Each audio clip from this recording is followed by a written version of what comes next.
Now, I'd like to start off by calling out the names of the Australian men who we know died as volunteers in the Spanish Civil War. So we remember them. Jack Barry, commonly known as Bluey.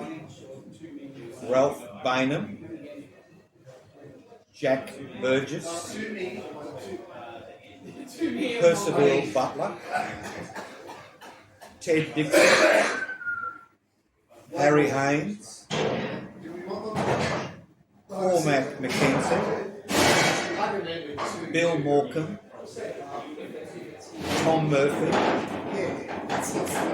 Jack Newman. Kevin Rebecki. Ozzie Stevens.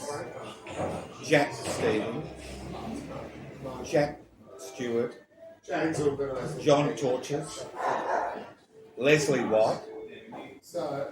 And William Young. When you consider that only around 70 Australians volunteered to be involved in the Spanish Civil War, the fact that 17 of those 70 were killed or executed as prisoners of war in the Spanish Civil War is an extraordinarily high death rate. And when you remember that many of the 70 were actually not non-combatants, the death rate amongst volunteers who fought in the Spanish Civil War was around 40%. 40% for a variety of reasons we'll go into.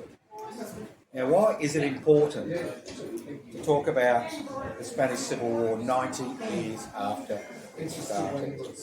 I mean, the war started on the 19th of July 1939 when nationalist and reactionary forces in Spain attempted a coup against the democratically elected government, which had been involved in passing what we would consider today minuscule reforms.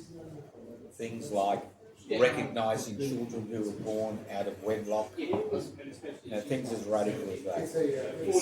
Now, the other thing you've got to remember is the main militants at the beginning of the Spanish Civil War were the anarchists and the anarcho-syndicalists. The communists had minimal impact in Spain because anarcho-syndicalism and anarchism seemed to be the main ideological force within the workers' movement in Spain. And the workers' movement was based on two areas. One, there was the emerging urban industrial workforce centred in the cities, and then you had a huge number of oppressed agricultural peasants who didn't own their own land, who basically were still living in a feudal system in Spain. Now, the anarchists had a policy of not participating in parliamentary elections, but because so many of them were in prison during the lead-up to the election of the Popular Front government, I think it was 1931, that many of them didn't follow dictates because they wanted their relatives out of prison. They voted for the first time on bloc, and that resulted in the election of a Popular Front government which had a radical anti-clerical agenda. Not an anti-religious agenda, but an anti-clerical agenda, because the government of the day, the reactionary governments of the day, had full support of the Roman Catholic Church. Now, the military and the Roman Catholic Church formed a coalition and attempted to overthrow the democratically elected government in 1939. Now, they fought, a little bit like Putin fought, they'd overrun Ukraine in a few days. They thought they would be able to contain any rebellion within a few days. But what happened is, although the armed forces rebelled, against the popular leftist government, the militants, mainly among the anarchist militias, there are many independent militias, fought against the revolt. Initially they succeeded in Barcelona, and then in many other parts of the country they were actually able to put down the military revolt. Interestingly, the police sided with the government while the military sided with the fascists. Now, Europe at that period in time was going through changes which are very similar to what we are seeing in Australia today, where we have the rise of real fascists, not just neo-fascists, but real fascists. And you have Hitler's Germany, Mussolini's Italy, which were basically interested in intervening in the Spanish situation. And they sent tens of thousands of men into Spain to actually fight against the popular government. At the same time, the generals were relying on troops which they controlled in Morocco and other Spanish colonies in North Africa who were ferried across to Spain. And this is one of the most brutal confrontations that occurred in the 20th century. I'd just like to go back.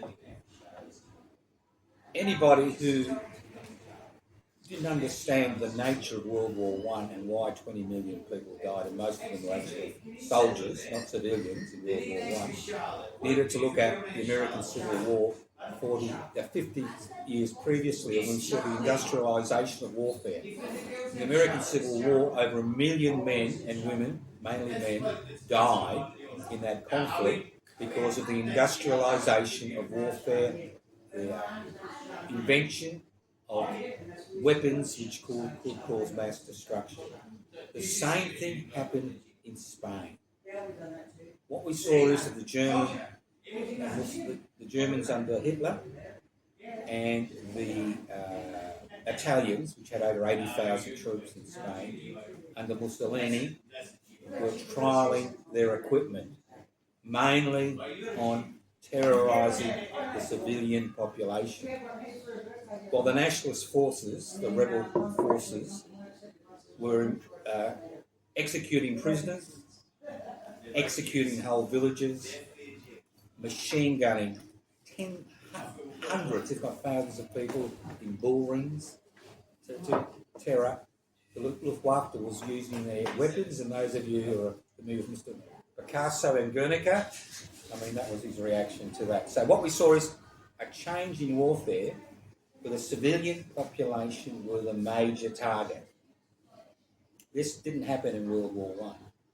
Didn't happen in the American Civil War.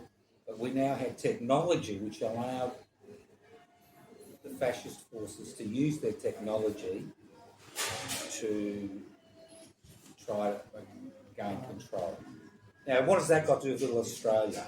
What's it got to do with Australia in 2026? Well, I've been saying for a number of years now that neoliberalism is the pathway to neo-fascism.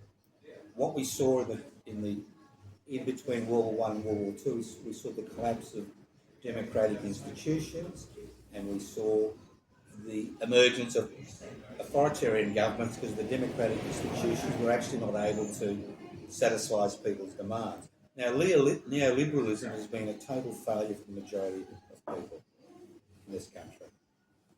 So what is now happening is people, they're turning their back on that type of ideology, but instead of looking at the real reasons they find themselves in that situation, concentration of power and wealth in fewer hands, they're looking around and seeing people like you who wear glasses who are the enemy. So what we're doing now is we're fighting amongst each other. At the same time, we're seeing that the forces which... Oh, you're taking your glasses off, I can understand that. Dennis hasn't. Nobody trusts them. Or you. You got glasses too. She can wear glasses. Glasses, right. So what I'm saying is the situation is similar. So what was happening in Australia in 1936 that these 70 men and women volunteered to fight in Spain. Now, the first thing you've got to remember is Western Europe turned its back on Spain. Unlike today, where Western Europe is pumping money into the Ukraine, Western Europe, which included England and France, turned the democracies, the parliamentary democracies, turned their back on Spain and had a non-interventionist policy. They would not intervene, although the Italians, the Germans, and at a later degree the Soviet Union were involved in the Spanish Civil War. So the first thing was that you've got to remember that Australia was just coming out of depression, that the New Guard and the Old Guard movement I spoke about last month was relatively strong. The Communist Party, the industrial workers of the world had been destroyed. They were trying to recreate. The Communist Party was getting stronger in this country. So you had pockets of resistance that were still carried on in Australia. But what happened was that because of the non-interventionist policy, Joseph Lyons, who was the actual Prime Minister of Forces, warned Australians not to get involved in the folly of Spain. That's what he called it, the folly of Spain. So what we saw is segments of the trade union movement, segments of the Communist Party of Australia, remnants of the industrial workers of the world, and the more radical forces, Italian and Spanish forces, many of whom were refugees from fascist Italy and Nazi Germany, who were in North Queensland and in the cane fields, were quite concerned about the situation in Spain because they saw this as, they didn't see this as a national liberation struggle, they saw this as a human liberation struggle. So as soon as the Civil War began, they set up what they called Australian-Spanish relief committees around the country, and they had two purposes. One was to raise money to try to support the Popular Front in Spain, and two, because the Spanish government called for volunteers from around the world to come to Spain to assist them to fight the fascist menace. So what happened is that although there was we had a non-interventionist policy, these men and women, and there were 10 women whose names I'll read out now, who were mainly involved in healthcare and administration, Mary Lowson, May McFarlane, Una Wilson, Agnes Hodgkin, Aileen Palmer, Portia Holman, Margot Miller, Elizabeth Birchall and Dorothy Lowe all volunteered their services to go to Spain to assist the Popular Front government and to be involved in the fight against fascism. Now, 220,000 volunteers from 61 countries arrived in Spain around 1937.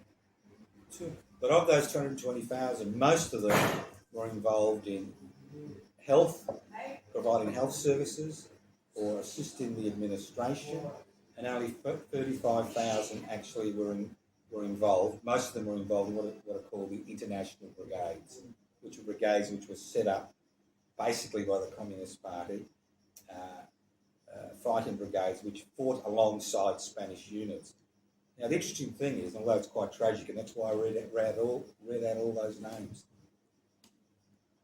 35,000 international brigadists and others were on the front, 15,000 died. 15, that's a 40% mortality rate, is a huge mortality rate. And that's because of the modern nature of warfare, where no quarter was given by fascist forces. Some of the nurses here, if you read their accounts, will say that they actually treated wounded fascist fighters in the hospitals. They were treated equally. But the fascists had a policy of executing prisoners. I'll give you an example. Ted Dixon, who was one of the volunteers from Adelaide. Now, Ted Dixon was a member of the Industrial Workers of the World at the Communist Party.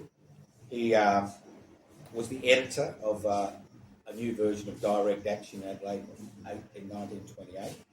He volunteered. He was involved in one of the major battles to protect Madrid, which was the Battle of Ebro. He was captured and executed. Prisoners were executed. That was the normal process.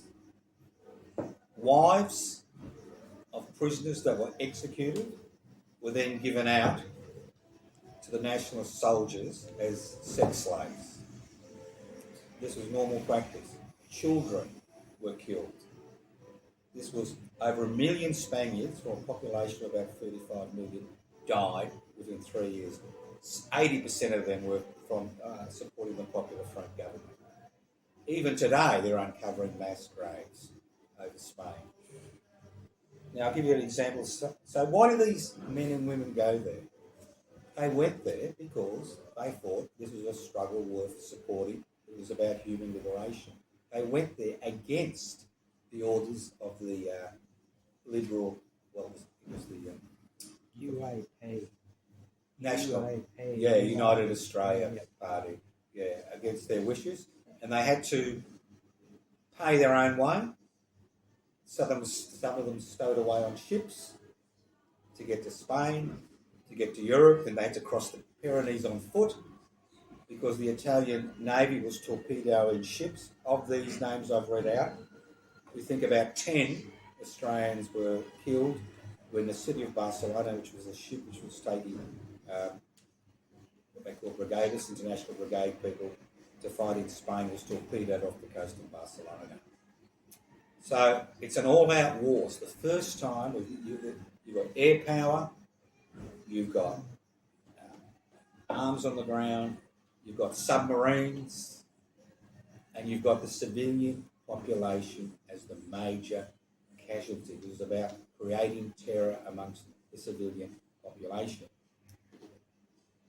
So we have these people who've been not recruited, but who volunteered to go to fight in Spain. And if you look at some of the early pictures of the International Brigades, because most of the Australians joined the George Washington or the Abraham Lincoln Brigade because they tended to put them in language groups so they could follow orders in battle. You will find that most of them didn't know what they were getting in for. They were lightly armed. They didn't, you see people fighting in that with no shirts on, with a beret, a pair of pants, jumping over a hill. No wonder so many were killed. Now, interestingly, there has been a reassessment since Franco died in 1975, and there was a huge battle in Spain regarding monuments which were built by the nationalists to the war. And one of the Australians who was actually killed, a gentle giant called William Young, a member of the Communist Party of Australia, he actually has his name on a memorial in Spain where he died, where the battle took place. So they haven't forgotten. People haven't forgotten. We've forgotten, but they haven't forgotten. So these people made their way to Spain.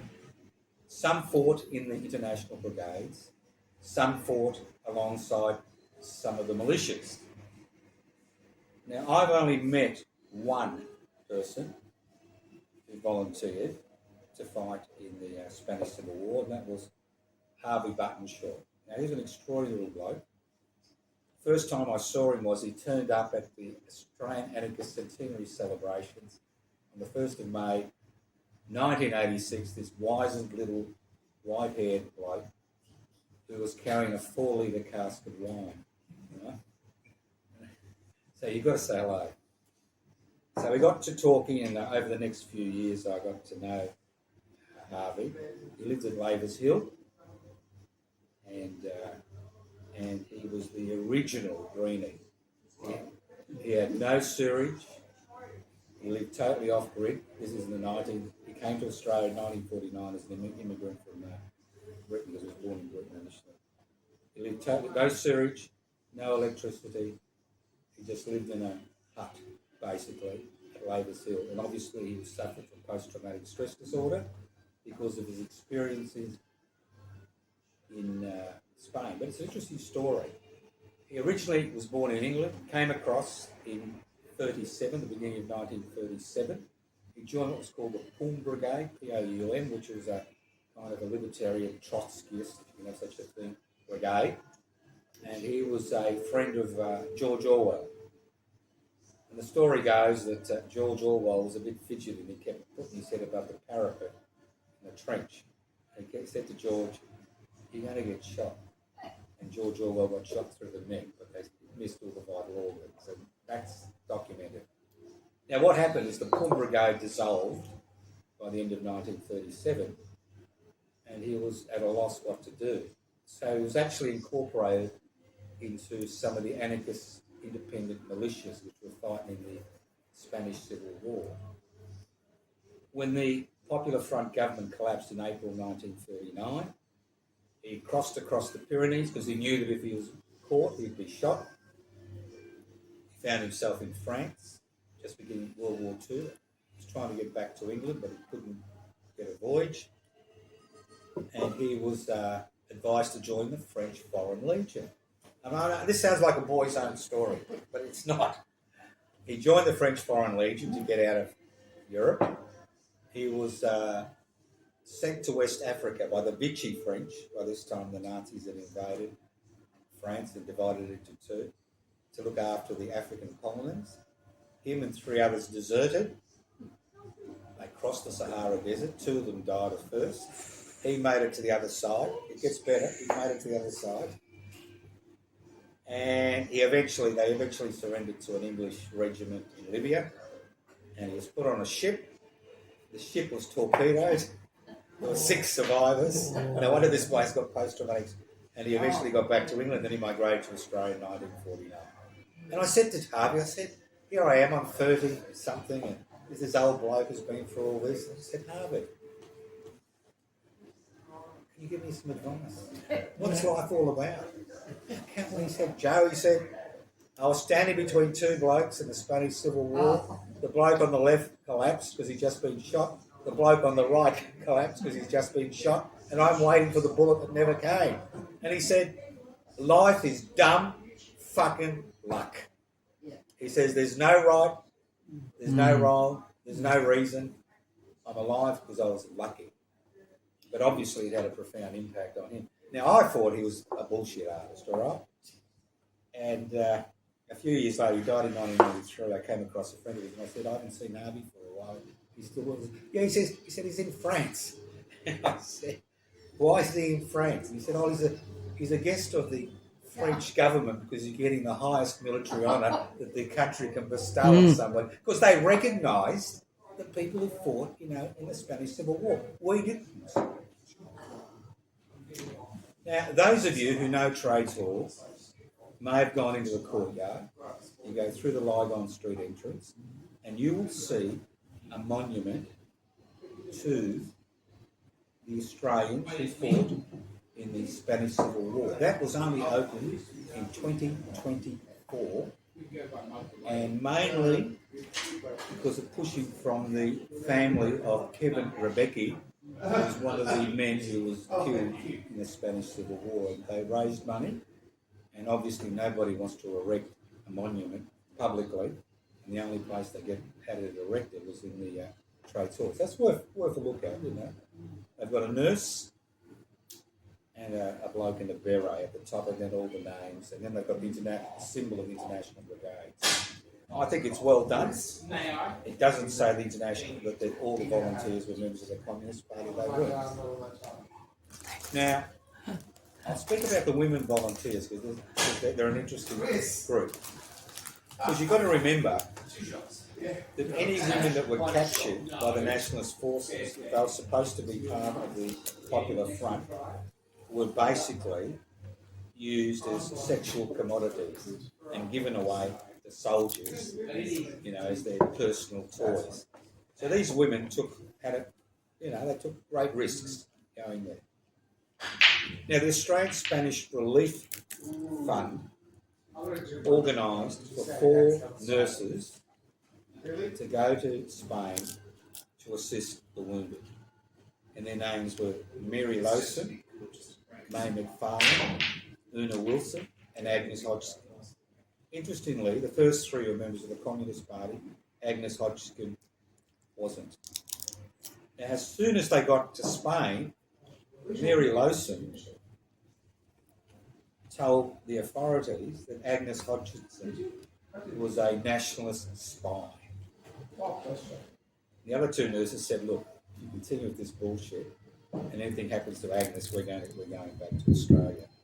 So the Communist Party at that particular point in time was very, very keen to control the situation. Now, the Soviet Union only got involved in the latter part of the Civil War because what they were interested in, not Hitler, Stalin was interested in destroying any left-wing opposition. You've got to remember in the 30s was the period of the terror where millions of people were executed because of his paranoia. So his paranoia extended to Spain, and you saw in Spain that the Communist Party, which only had about 50,000 members, which was nothing compared to the membership of the Iberian Anarchist Federation and the anarcho-syndicalist CNT, was very, very insistent on controlling the situation. We had the same problem here in Australia. After a year, the Australian Spanish Relief Committee stopped receiving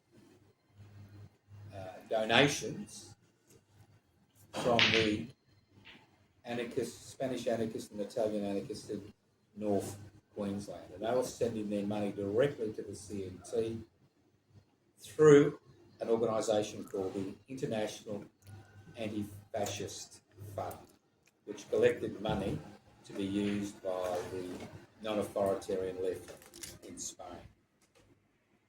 Now, Portia Coleman was an interesting woman. She was actually the daughter of a Premier of New South Wales who was a medical student in England, although she was born in Australia, was a medical student in England when the Spanish Civil War was in. She volunteered her services on the Aragon front for a year. She survived, and she became a child psychiatrist. She was very instrumental in establishing the National Health Scheme, National Health Service in England. So these were people. Aileen Palmer was the daughter of well-known authors in Australia in the 1930s.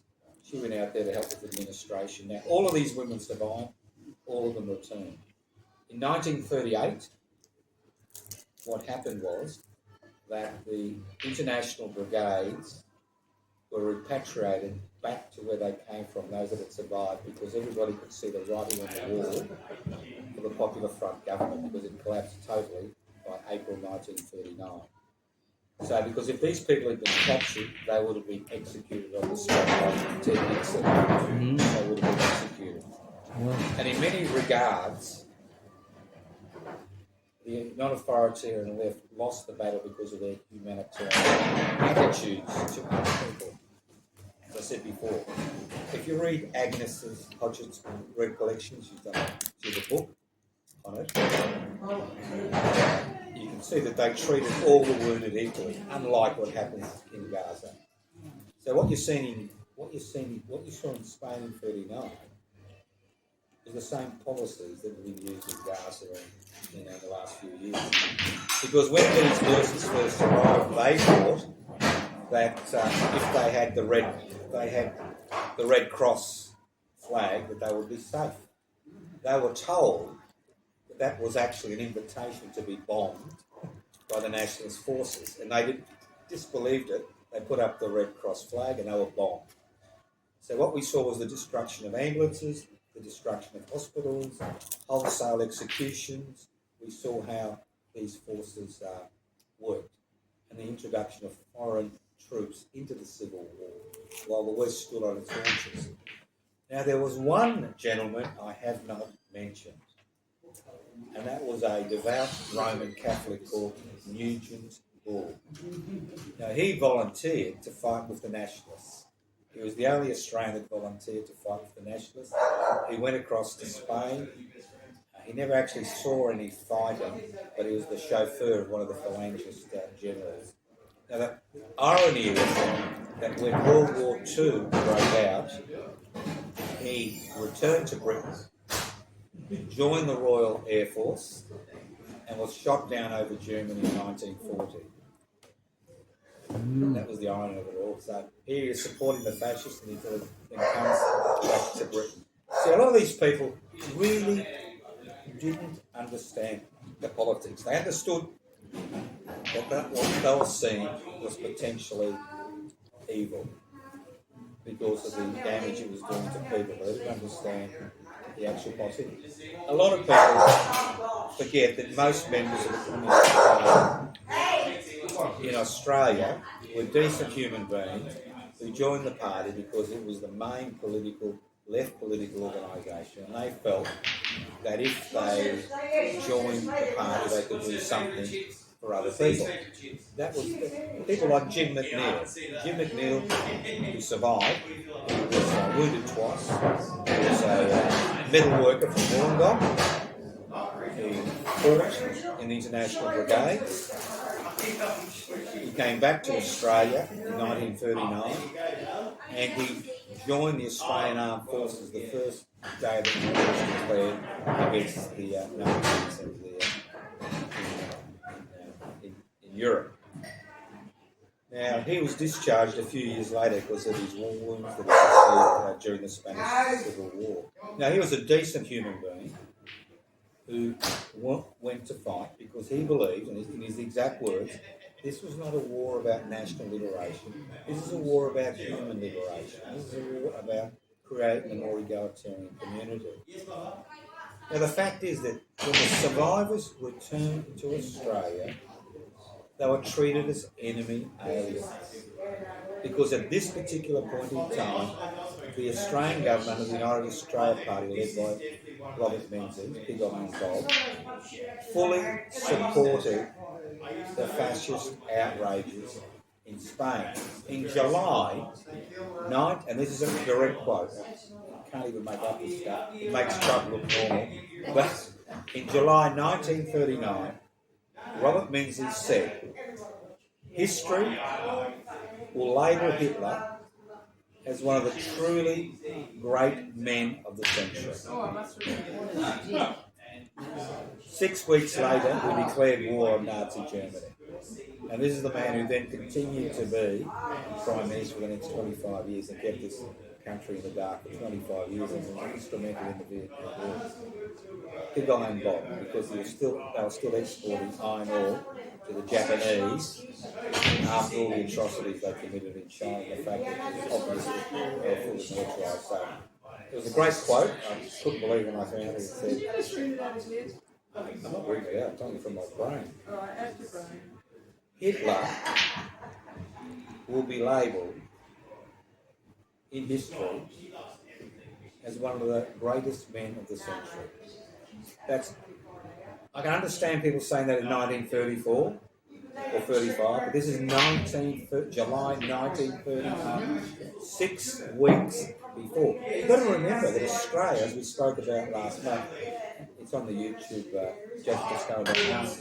the New Guard and the Old Guard were important sections of Australian society which were basically fascist sympathisers. All over the Western world, you had black shirts or fascist groups which were there to try to contain the gains that would be made by the both authoritarian and non-authoritarian.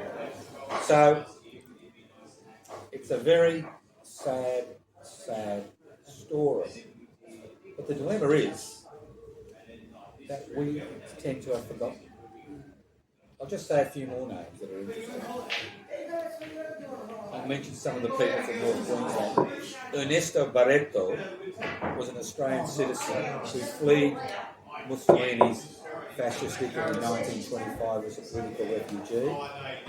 Was involved in the strike regarding Wheels disease, which is a disease that used to lead to the death of cane cutters because the owners refused to burn the cane, and people would get this particular disease because they had their. If you look at pictures of the cane cutters, they have shorts, little shoes. That's about it. They get these parasites boring into their legs, which would cause their ultimate death. Queensland was in the 30s. Wheels disease, WEILS. There was a big strike in 34. Here was part of that strike, as many of the other. You've got to remember when the Kanaks were deported, because when the federal parliament was established, the country was established in 1908. The first piece of legislation which was passed by Parliament, bar one member, was the White Australia policy.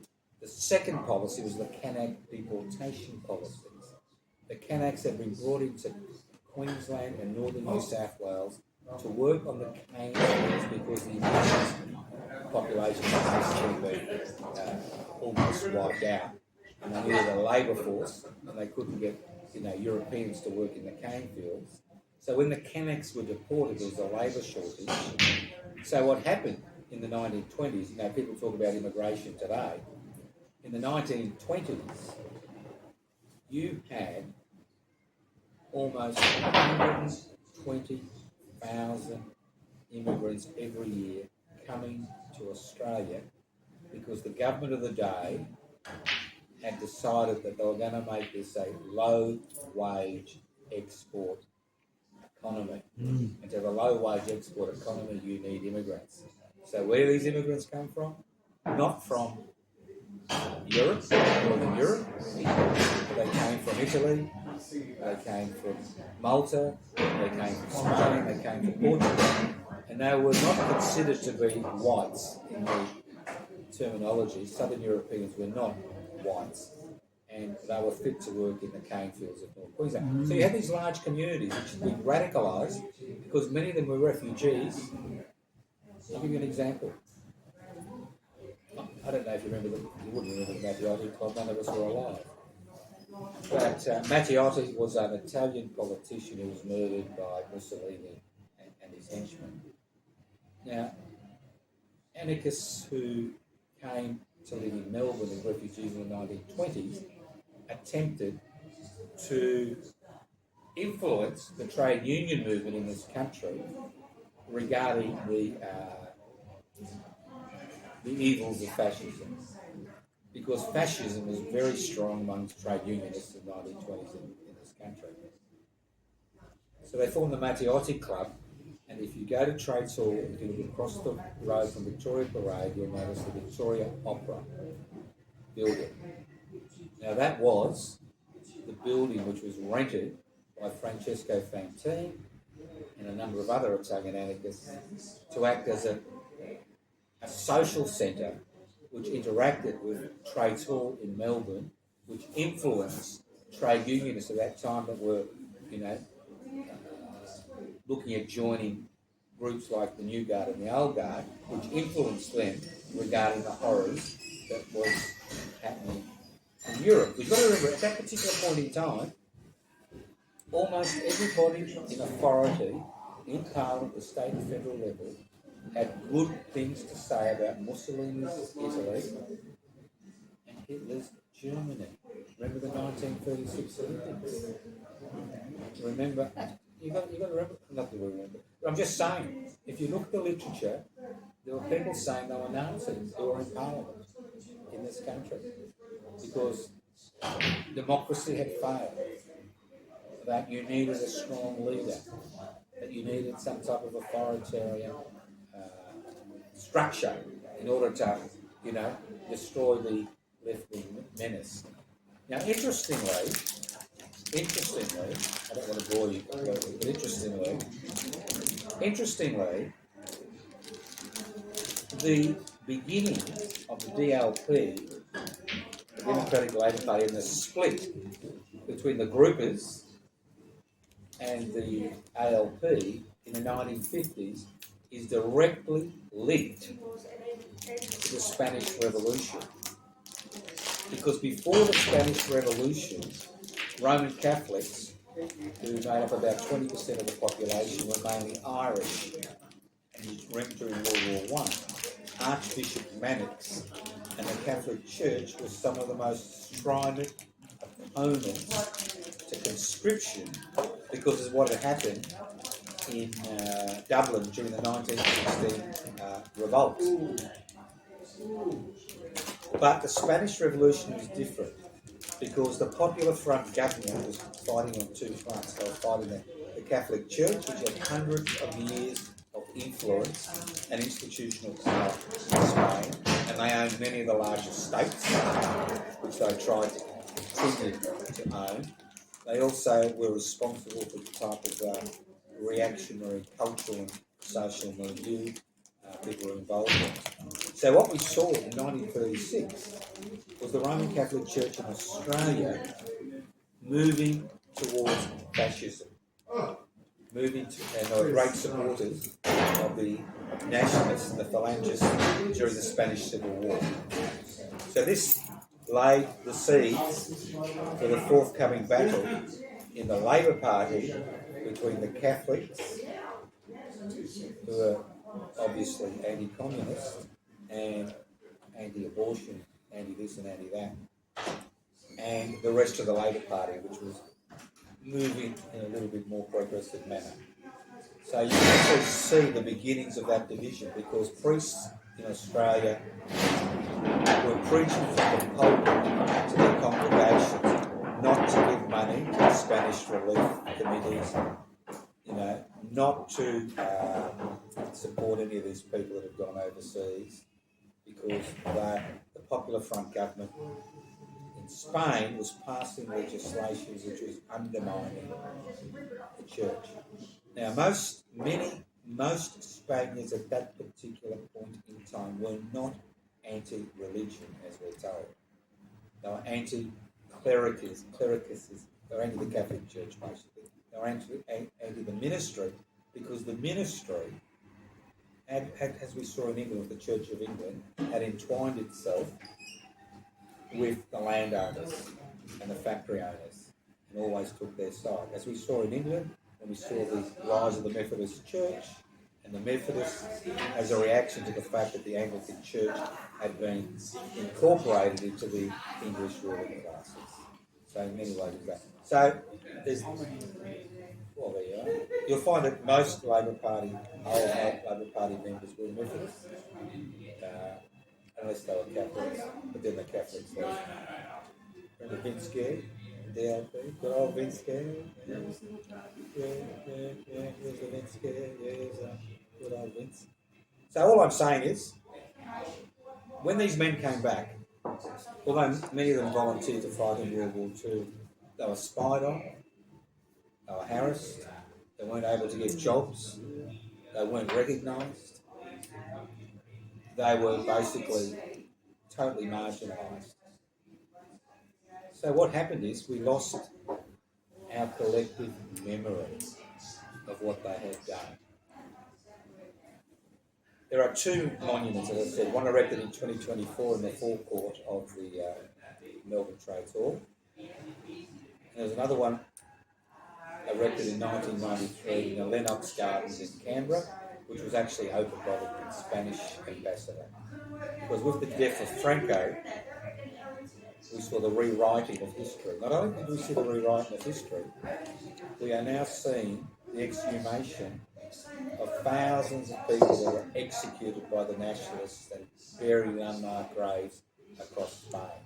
Because for 30 years, the West supported Franco and his government, which were hell-bent, not on reconciliation, but were hell-bent on eliminating any opposition. And even in 1974, two young anarchists were garroted, which was the way that the Spanish used to execute people. Anybody know about garroting?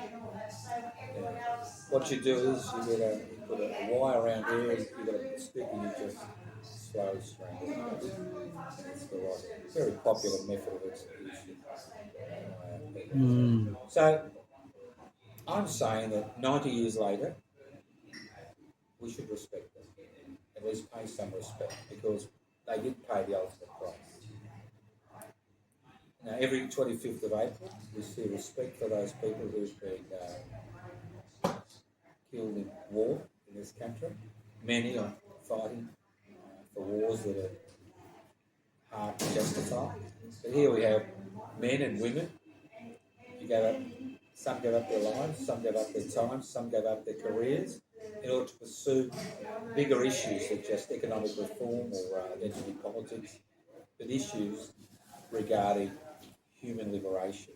And I think it's important that we remember that.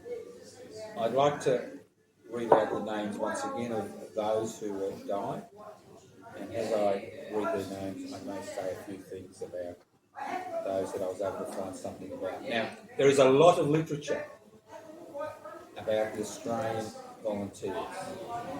It's out there.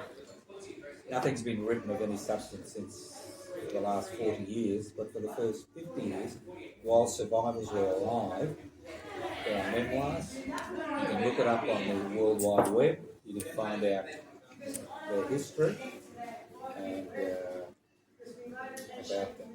As I said, I'd just like to read out their names, just as a mark of respect, because I can assure you that on the 19th of July, in a few days' time, that 99.9% of Australians will have no knowledge. But we'll stop there, folks. It's because it's been their integration, their integration into the Australian war memorial has been resisted time and time again, although multiple, because they were the forerunners of the fight against fascism. So I'll read their names out again. Jack Berry, commonly known as Bluey, I assume you've read there. Ralph Baynham, Baynham. Jack Burgess.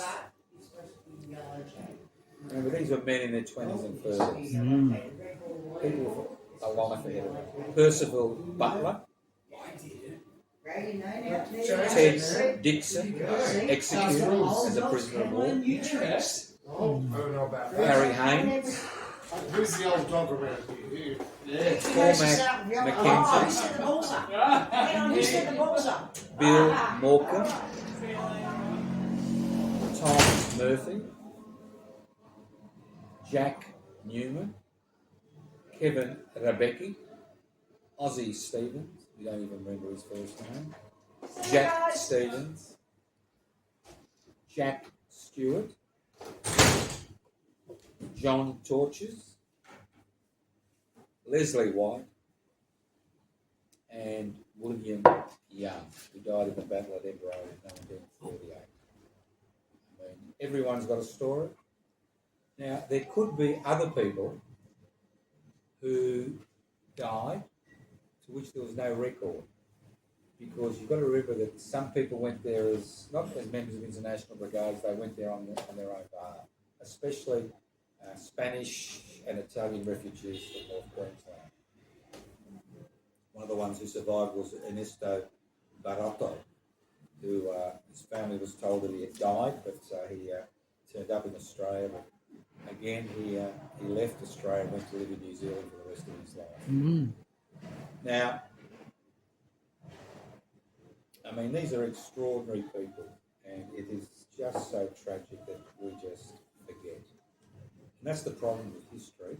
That's why I'm doing this series on radical Australian history. Is if you don't know your history, you don't know your future. You have no idea how to tackle the future. And the reason I did this today, or tonight, is the fact that they are not teaching us anything new. We are seeing the same problems arise in this country today. The rise of divided nation and the increasing hatred and division, which is based on superficial differences like race or colour, sexuality, is the type of issue that we saw in Spain. The difference was in Spain that we had fascist elements which intervened in that war. If they hadn't intervened, if the Nazis hadn't intervened, if the Italian fascists hadn't intervened, if the Soviet Stalinists hadn't intervened, it's quite possible that Franco would have been defeated, and it's quite possible we wouldn't have even seen the beginning of World War II. One last aside. Now, Jim McNeil, as I said, he was the metal worker from Wollongong. He was a member of the Communist Party. And when he came back, the Communist Party had been banned because the Communist Party of Australia was following the Stalinist dictates, and they saw the war as an imperialist war. And it wasn't until 1941, when the Nazis invaded Russia, that the Communist Party supported the war effort. But interesting, when Jim came back, he understood the nature of fascism. And as I said before, he joined on the first day that the war opened as a volunteer, although he'd been wounded twice in the battle. Also, some of the women were also wounded. As I said before, the Red Cross meant nothing, ambulances meant nothing, hospitals meant nothing. When the Nationalists overrun hospitals, their policies was to kill all the patients and the staff en masse. And if you look at the story of the Spanish Civil War, it's a real story of true urban warfare and urban brutality of the highest order. And it pointed to what was going to happen in World War II. That's exactly what happened in World War II. And we see it again, as I said, in Gaza and many other places around the world today. Questions? So if you need to go, now's the time to go. Mark, you see you've got to catch Yeah, the one about the killing method that they used with the wire. Who was that for? garroting, it's called garroting. Oh, the rotting. What for? Well, people who Informers. opposed Franco. Oh, There were a number of assassination attempts unsuccessful on Franco. Yeah. And that was the punishment, was garroting, which is a particularly unpleasant way of dying. Thank you, Barbara, for coming. Thanks. Whoops. Oops. I won't go. You want to disappear? Thank you for coming. Just putting that soon. Any more questions? I have to go. I haven't delved you into. Dennis, you've always got questions. I'll think of one in a minute. You'll think of one in a minute. I won't ask them. You mentioned Methodist. Yeah. In what? How did you bring that in? Because they believe that the Methodists, Charles Wesley, the brothers, Yeah. Charles and Yeah. what was his name? Yeah. John, Yeah. prevented the Industrial Revolution from happening in England because they went to look after people, 500,000 or something. I read it. Well, no, they didn't prevent the Industrial Revolution. What they tried to do is to humanise. Yeah, that's right. Humanise the effects of the Industrial Revolution. Because what had happened is, like we saw in Spain, where the Catholic Church was indistinguishable from the fascist state. They were one and the same. What happened in England, the Anglican Church became part and parcel of the ruling class. So when the Industrial Revolution occurred, there were really no groups, church groups, that were in a position to help, because the Anglican Church clergy relied on the royalty, and their hangers-oners for their income. Right? So the Methodist revival was around three things. One was being sober, because during the Industrial Revolution, people were paid in gin. They were given gin at night to keep them quiet. They slept on straw in common barracks, and in the morning they went to work. In other places, they actually slept in the factory. This is before Mr. Owen, talked about reforming, right? So one, you had to be sober. Two, you couldn't copulate outside marriage. You had to be faithful to your partner. That was the second thing. And the third thing is that you had to be non-violent. Passive resistance, but non-violent. Now, a lot of the working class at that particular point in time saw nothing to gain, because they had to pay 10% of their wage as a tithe to the Anglican Church. That's right. So they saw that the Anglican Church was doing nothing for them, and that's why Methodism... What I meant was, some people believe that because of the brothers, there was going to be a revolution against the Industrial Revolution. No. And, well, that's what I've read, and that they were looking after people and they stopped people no. Look, they are actually look. The revolts occurred to the Industrial Revolution before the formation of the Methodist Church, and that was carried out by the Luddites. And I've spoken about this, and I've got. If you go to the YouTube channel, just straight up now, I look at the 438 Luddites which were sent to Australia as convicts. Right, so that type of movement had been destroyed. The working class basically was totally subjugated because they closed the commons. There was no independent food supply, and the idea was when you had the commons, you had an independent food supply, and so people were forced into urban centres, in their tens of thousands, to work the machines. And if you're involved in, the Tolpuddle martyrs was in 1836. They swore an oath to form an agricultural association. They were sent to Australia as convicts. So, look, it's an easy thing to say that the Methodist Church actually, or maybe the Methodist. Well, not the Methodist Church, but John and Charles travelled on horseback right through England. That's right. To try and help people. That's right. Pacify them. So they didn't do that intentionally. But what I read is, if they hadn't have done that, there would have been a revolution. There'd been no revolution. The French Revolution was put down. The English revolts had been put down in the most brutal fashion. Yeah. They were hanging people for breaking machinery. And if you're lucky, you were deported and sent to Australia as a convict. And look at us now. The logging machinery should be broken down. Well, I don't know, guys. I'm not talking about today. I'm talking about Broken. right. Busted. Well, thanks, Gaz. I'll visit you in prison.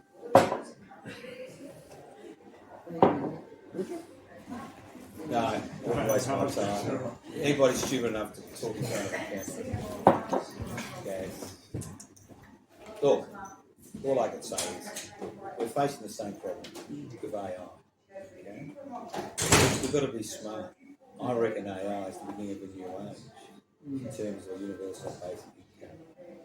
Because they've got to do two things. Either they've got to kill us, or they've got to feed and clothe us and entertain us, like the Romans did bread and circuses. Yeah, like bread and circuses. That's where the concept comes from. So I'll go through this once more. In Roman societies, when Rome expanded, they had slaves, tens of thousands of slaves. So they did the work of the plebeians. Right? This is during the Roman Republic. So the plebeians were forced out of the cities. They were marginalised, and they were a force that could revolt because they still had political power before it became a dictatorship under Julius Caesar. So what did they do to prevent the plebeians from revolting? One, they provided subsidised housing, subsidised food, and most importantly of all, entertainment.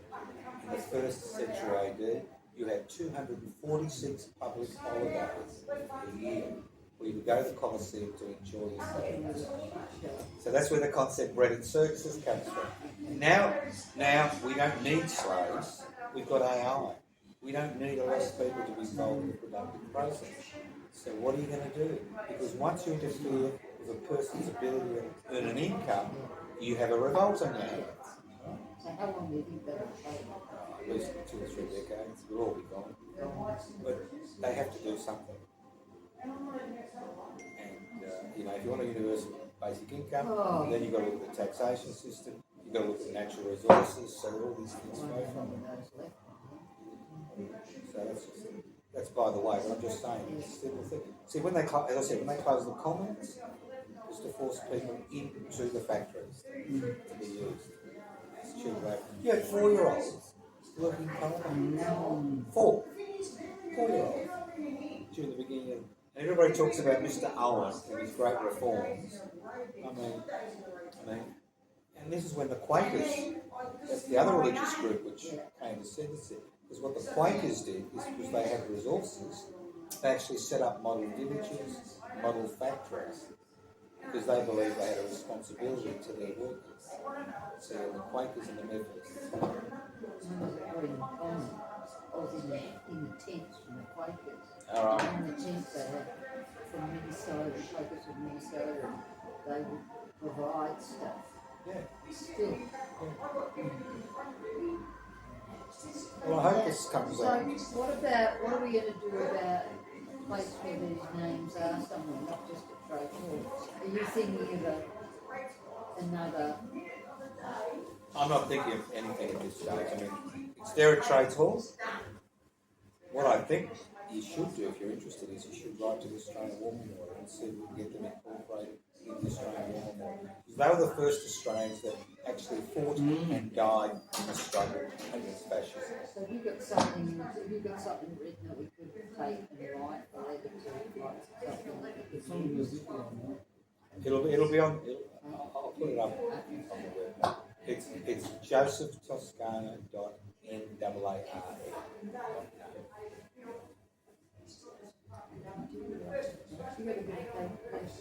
You've been very quiet. You must be a dentist client. What's that, mate? You must be a dentist client. Joe, have a That's good. biscuit. I wanted to ask you, Yeah. how much of is all this on any curriculum in Australia? No. Nothing. Why is that? I It's never only, learned a this small, history at school. it's only a small group of people. It's like a lot of black history is not on in the curriculum. It's like the anti-conscription movement in World War I is on.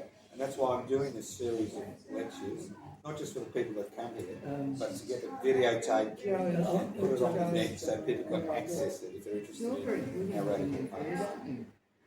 Yeah, it's just not that. I mean, if you can't even get them acknowledging the Australian War Memorial, I mean, they fought and died in the struggle against fascism. Some were executed as prisoners of war. What is it? Facebook? Just Facebook. So don't know. josephtoscano.naar. It's YouTube. YouTube, that's right. YouTube. Like, You can find out about the Luddites.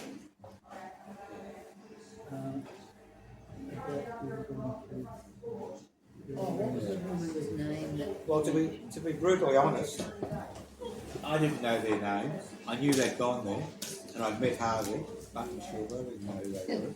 I didn't know that Ted Nixon was a member of the Industrial Workers of the World and he was executed. You know, I didn't know that. You know, I didn't know any of these people's names, but now I do. Well, we should have studied this in history at school. Oh, I did British history at school. Yeah, there's a lot of things we should have studied in school, but we don't. They were telling me about how many warships in England, and it's like, you know, Yeah, so what? Yeah, you can play battleships. Yeah, so what? No, I agree. It's these were men and women who should be remembered and respected because they were involved in that initial fight against fascism. They were trying to warn the world about what was going to happen. And 5 years later, 6 months later, April 1939, the Spanish Revolution was lost.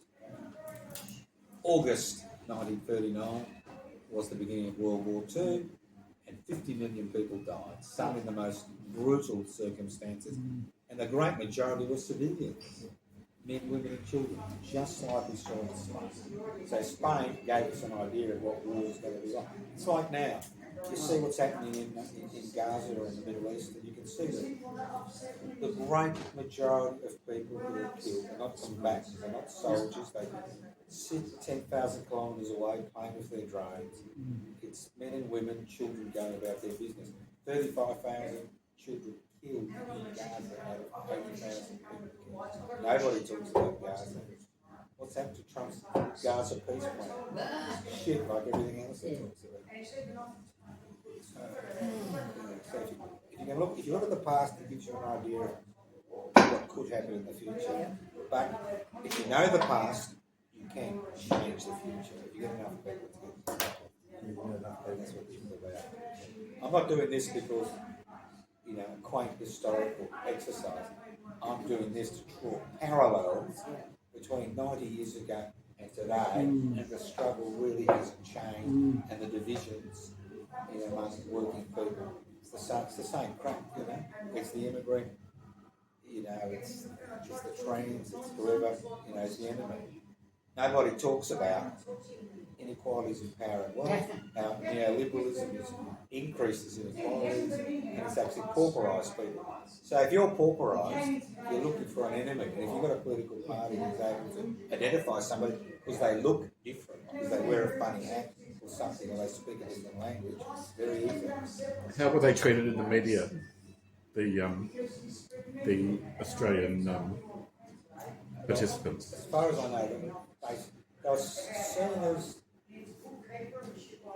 traitors because Australia's policy was non-intervention. They followed the Western European policy. And when they came back, a little bit like we see now, when they came back, the survivors came back, they were dossiers were built on them. They weren't able to get jobs. Did they have anything to prosecute them with? No, because there are no laws there. Today, if an Australian volunteers, and this is interesting, if an Australian volunteers to fight for Israel, no problem at all. If an Australian volunteers to fight for Ukraine, no problem, because that's a sovereign nation state. And we saw this during the Yazidi crisis in Syria, when a number of Australians volunteered to fight with the Turkish